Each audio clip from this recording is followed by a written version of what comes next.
A Agência Nacional de Proteção de Dados ordenou nesta quarta-feira a suspensão de um recurso de transmissão do Discord. A ação vem na esteira de medidas do governo Lula para responsabilizar plataformas e redes sociais por conteúdos gerados por terceiros. Vamos entender na reportagem de Danilo Moliterno. Pela decisão, o Discord segue no ar, mas a ANPD deu um prazo de 3 dias úteis para a plataforma suspender a função Go Live. O Discord foi criado especialmente para o público gamer, com jovens de maneira geral mantendo conversas de voz enquanto jogam. Dentro da plataforma, a Go Live permite aos participantes de um canal compartilhar a tela com outros integrantes da conversa. A medida da ANPD ocorre após o caso de uma adolescente de 13 anos que teria sido induzida ao suicídio por um grupo que operaria no Discord. Autoridades policiais e do Ministério da Justiça apontam que imagens do caso foram compartilhadas em um servidor da plataforma.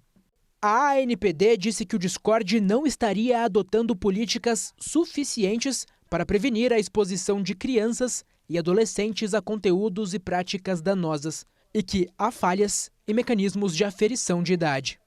Em nota, o Discord classificou a medida como prematura e disse que uma investigação interna apontou que a atividade criminosa ligada ao caso da adolescente de 13 anos já era coordenada em outras plataformas antes da criação do servidor no Discord. Em entrevista à CNN, o diretor da ANPD, Iagê Miola, disse que a supervisão parental está entre os mecanismos que a agência vai analisar na investigação. Tem um instrumento que é chamado plano de conformidade, que pode ser determinado à plataforma que ela desenvolva um plano para entrar em conformidade com a legislação, alterando o funcionamento do seu produto ou do seu serviço. Então, isso está no horizonte como uma das medidas possíveis no curso da investigação. Na semana passada, um dia antes de a ANPD instaurar o processo de fiscalização contra o Discord, a primeira-dama, Rosângela Lula da Silva, pediu o banimento da plataforma do país. Na ocasião, Janja participava de um evento no Palácio do Planalto para a sanção de um projeto que endurece penas por violência sexual contra crianças. A gente precisa atuar junto ao judiciário para tirar essa rede horrorosa do ar. Carlos Afonso, o Discord sempre foi visto, entendido ali meio que como um submundo da internet. Essa medida da Agência Reguladora Brasileira resolve esse problema? Não me parece que a medida resolve. E quando você diz sobre um submundo da internet, sim, é verdade. O Discord é figurinha carimbada nas discussões sobre moderação de conteúdo e conteúdos sensíveis, e inclusive de extremismo violento, sendo divulgados nessas transmissões em tempo real. Mas é importante lembrar que é a mesma rede que permite uma série de usos que são majoritariamente lícitos. Pessoas que usam a plataforma para se comunicar com os amigos, para assistir juntos a eventos esportivos, a filmes e séries. Então, quando você adota uma postura, não pelo bloqueio da plataforma como um todo, como não foi no caso, mas o bloqueio de uma funcionalidade, que é uma funcionalidade muito essencial dessa plataforma, existe naturalmente uma discussão sobre proporcionalidade. Será que, para atingir a finalidade que eu quero alcançar, que é proteger crianças e adolescentes, puxar o plug dessa funcionalidade na plataforma e deixar todo mundo que a utilizava de maneira lícita, sem acesso a essa ferramenta, é a melhor solução? E, para além disso, eu acho que uma pergunta que é importante que seja feita: na medida em que essa ferramenta ela é retirada da plataforma, as pessoas que faziam um mau uso dela vão correr para outra plataforma. Aqueles delinquentes que utilizam a plataforma para cometer ilícitos, não é simplesmente porque a plataforma não possui mais essa ferramenta que eles vão, simplesmente parar de cometer os seus atos ilícitos. Eles vão fazer isso em outros lugares. E aqui o risco é que a gente passe a ter conteúdos que são ilícitos e que aconteceram nesta plataforma, que gera cooperação com as autoridades. Tanto é assim que, nesse triste caso do falecimento da menina, os responsáveis foram identificados e foram presos, eles pulem para outras plataformas, que podem cooperar muito menos com as autoridades, que podem ter uma situação de não responderem às determinações judiciais e mesmo nem ter representante legal no Brasil. Porque, para além de um submundo de conteúdo, existe também um submundo de outras plataformas muito menos responsivas. E acho que essa é uma preocupação. A gente não ir direto para uma resposta que visa o bloqueio, que visa a suspensão ou de atividades ou de ferramentas e tentar entender se não existe uma granularidade, uma gradação que poderia fazer um sancionamento mais acompanhado por parte do regulador, até mesmo com o próprio plano de conformidade, que foi mencionado no VT.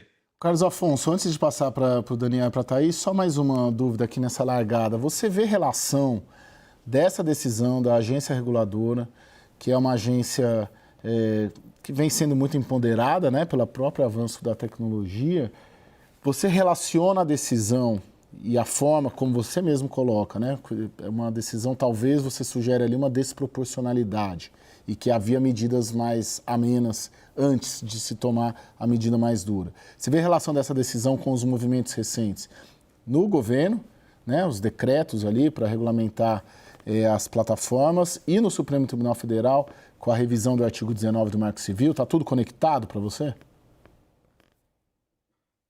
Acho que a gente atravessa, Caio, um momento de revisão desse arcabouço regulatório sobre o digital no Brasil, em que a decisão do Supremo, os decretos, o ECA Digital, fazem parte desse pacote que transforma esse ecossistema de regulação de novas tecnologias no país. Mas, em especial, essa decisão, me parece que ela se conecta a esse ecossistema de uma maneira que revela, talvez, uma situação de uma aceleração que é até desproporcional, é até, acho que pouco relacionado com a postura que essa agência, que a ANPD, vinha adotando para sua competência originária. É importante lembrar, a ANPD é a Agência Nacional de Proteção de Dados, ela foi criada para implementar a LGPD, a Lei Geral de Proteção de Dados Pessoais, e a implementação da LGPD foi feita de maneira muito cautelosa, com publicação de guias orientativos, com consultas públicas, para depois caminhar para os processos de investigação e sancionamento.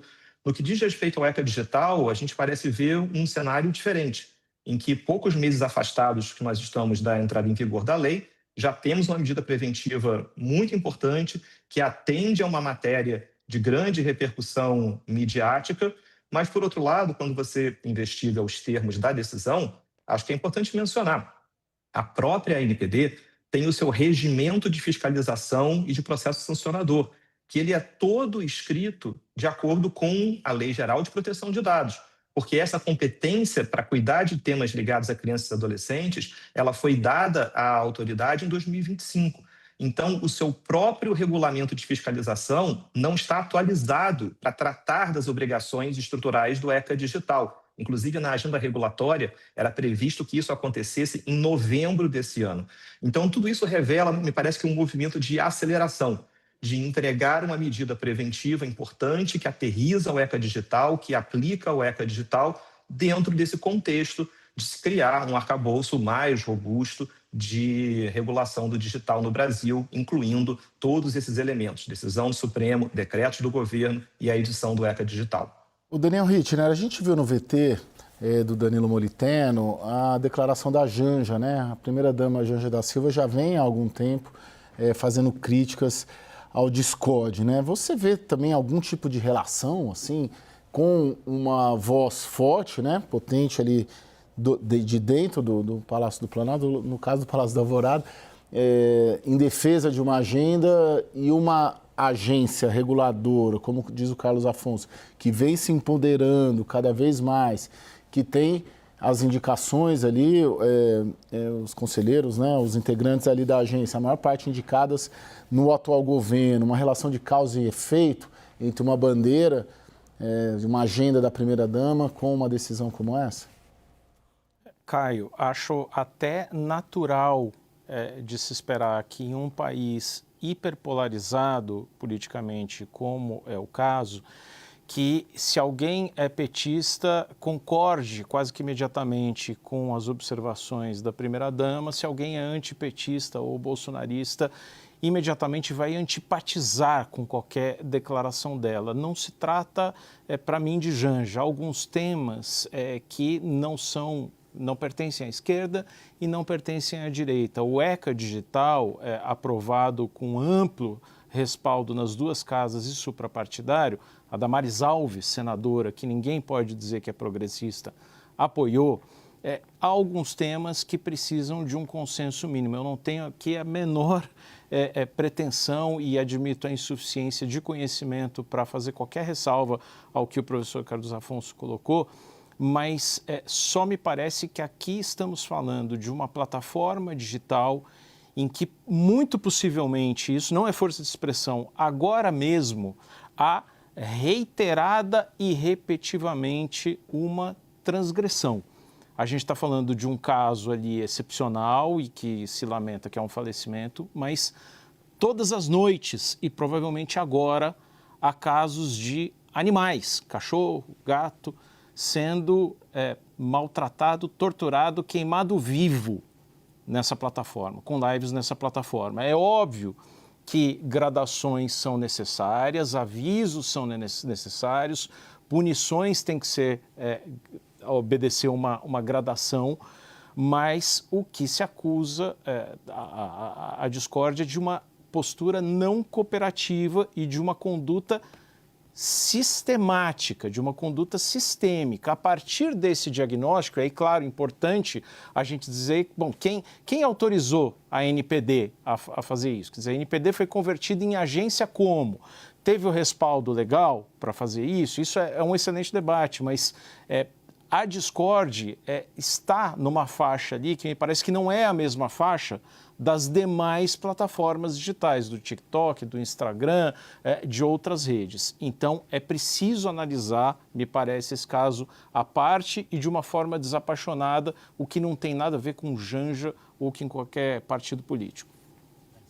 Eu só ressalto aqui sempre, né, Daniel, do ponto de vista institucional, de como a Janja, que não foi eleita, ela é primeira-dama do Brasil, enfim, mas está lá participando de uma reunião deliberativa do governo, para a qual ela não foi eleita, ela provocar esse tipo de debate. Ela já tinha se envolvido na história do TikTok lá na China, aí misturou com a história de misoginia e tal. Então, assim, para a gente tratar de uma coisa séria como essa, e eu concordo totalmente com o seu diagnóstico, esse tipo de atuação é que provoca a politização. Agora, Carlos Afonso, eu quero lhe fazer uma pergunta. A minha preocupação é assim: eu cubro economia há muitos anos, eu não sei se você sabe disso, e Banco Central especificamente. Tem um termo que a gente usa para bancos centrais, que é o perigo de um Banco Central ficar atrás da curva, ou seja, ele está na velocidade equivocada